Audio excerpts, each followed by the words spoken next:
year around this time, the NHL does what they call a player media tour. This happens in Las Vegas. Players are photographed, they're put into videos, mostly promotional stuff for the league. As a result, it tends to be only the most prominent players.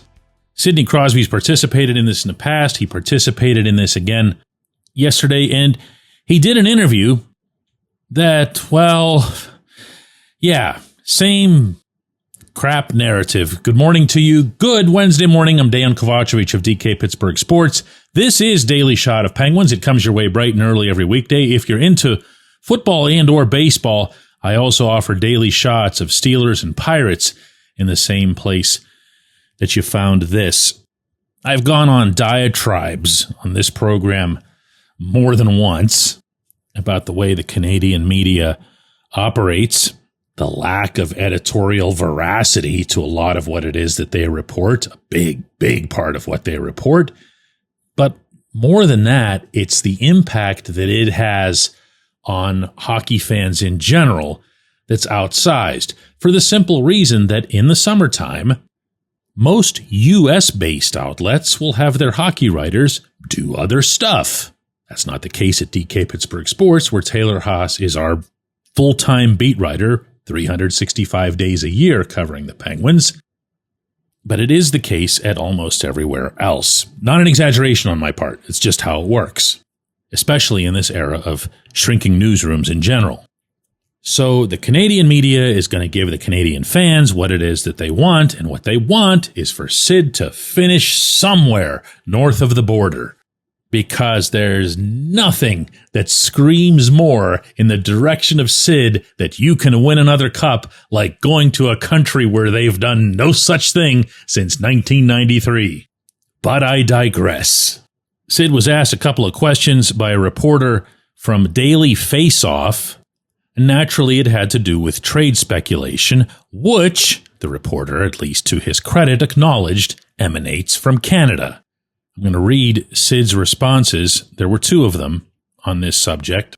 Regarding the speculation, Sid said, "I understand it. It's not something that you want to discuss. You'd rather be talking about who we're getting at the deadline or where we're at as far as are we number 1, 2, or 3 in the division, but it's one of those things that's a hard part about losing.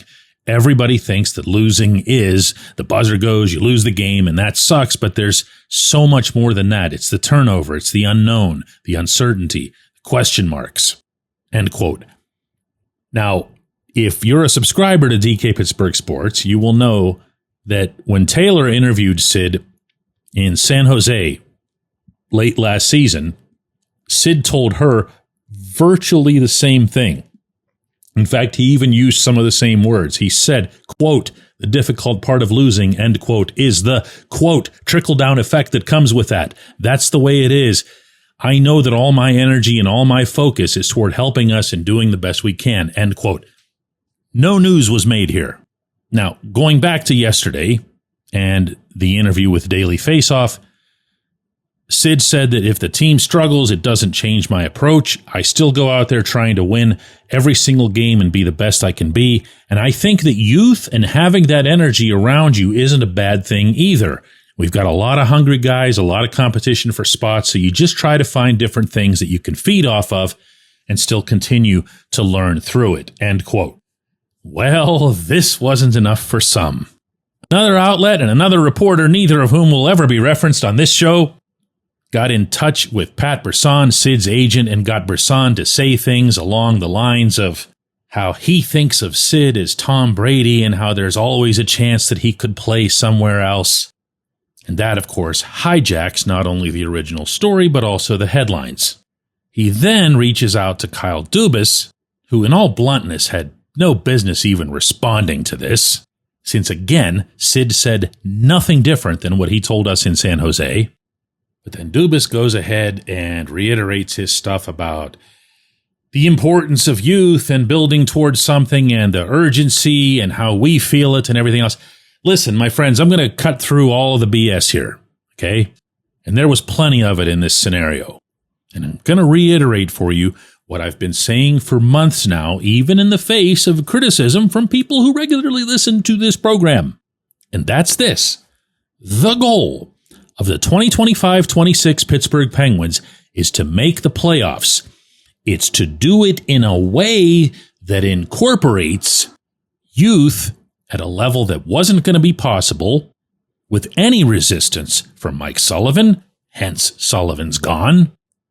And it's going to be done in a way that optimally allows these players, as Sid himself pointed out yesterday, to bring the team, I'm quoting directly again from Sid, that youth and that energy, having that around you isn't a bad thing either, end quote.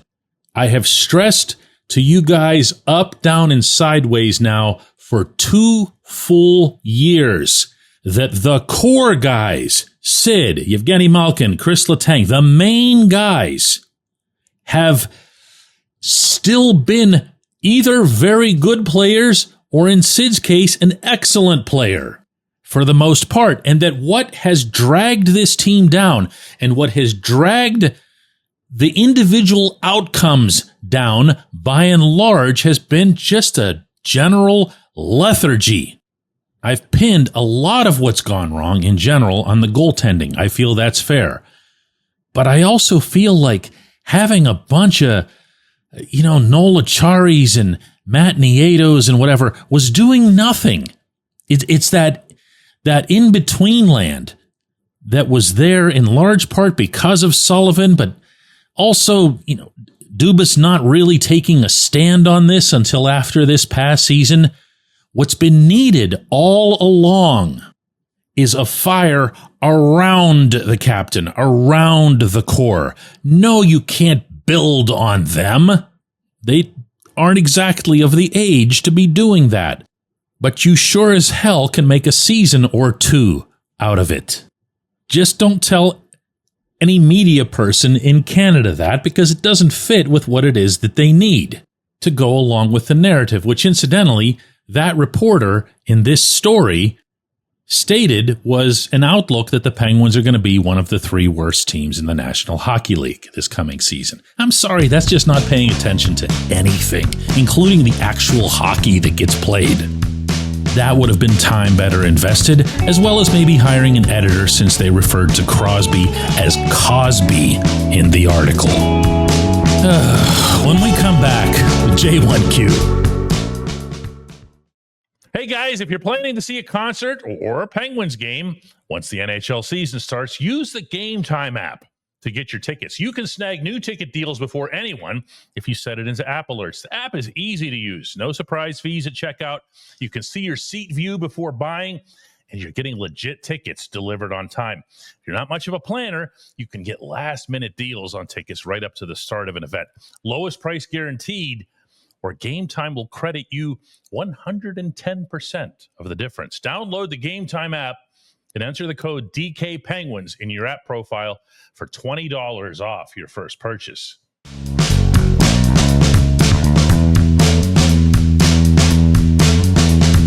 Today's J1Q comes from Bob Hyduke, Illinois. He says, "Hey DK, I for one am excited for the Penguins' coming season. After a strong finish last year with an infusion of youth, I'm looking forward to seeing how Dan Muse and the new coaching staff approach the season. How long do you think it'll be until we have an understanding of how Muse will change the Penguins' style of play? For me, it'll be very interesting to see how the veterans in particular adapt to a different voice and message." Bob, I don't know, man. I'd rather talk about Sid being traded, possibly. I think that's just got a lot more relevance to the people who actually, I'm sorry, that stuff just drives me nuts. Like the whole thing, not just the concept of Sid being traded, but the way everybody yesterday rolled over and went to go fetch when one reporter threw a bone. I've said for years and years and years, the United States has needed a lot more reporters to be a lot more, time committed to the teams that they cover. The NHL can't be a part-time beat because that's where it ends up falling apart, is in the off seasons, this sort of thing. Anyway, answering your question, Bob, we're not going to know about Muse, his system, his approaches, his lines, his pairings, his anything until training camp starts. That's going to be in the 3rd week of this month. My feeling is that that's going to be in around 8 days or so. And when it happens, for me, it's going to be eye candy all over the place. As much as I've respected everything about Mike Sullivan as a person, as a coach, as a professional, there's going to be some, how did you put it here? Yeah, you said you're excited. I am too, to see what a new fingerprint looks like on all of this. What that next step will be in grafting these younger players onto the group that's been here. Some of that's personnel, some of that's systemic, but I'm going to keep saying this, and I'm going to keep sounding stupid saying this until they actually report. A few of them, by the way, are already skating up in Cranberry. Evgeny Malkin, Brian Rust, Erik Karlsson, Anthony Mantha. I want to hear from them that their goal is to make the playoffs and that they believe that they can make the playoffs. And I don't want it to be a platitude. I want to hear it for real. I want to hear guys say essentially to you, meaning in public, what they've told me, not with the cameras and microphones on. And that's that they're sick of this. They're sick of not being in the biggest games. They're sick of sitting at home. They're sick of seeing guys that they really like and respect and become friends with get traded, as you heard Sid alluding to. And I have no doubt he's referring to Marcus Pettersson and others who've gone in this process. You want to know something? I hope they say it. And I hope they say it loudly, and I hope they say it proudly. And I hope within that it becomes clear that it would not be acceptable for Kyle Dubas or Fenway Sports Group, however long they still hold on to this asset, to hoard $13 million in cap savings. That money needs to be spent on NHL players, and not at the deadline, because that's a ruse, that's a hide. The need for left-handed defense is now, not later in the year. The one part of Sid's many remarks to try to wind this whole program together, Bob, that I've taken seriously is when he talks, as you heard him reiterate yesterday, about hating the losing. He means that.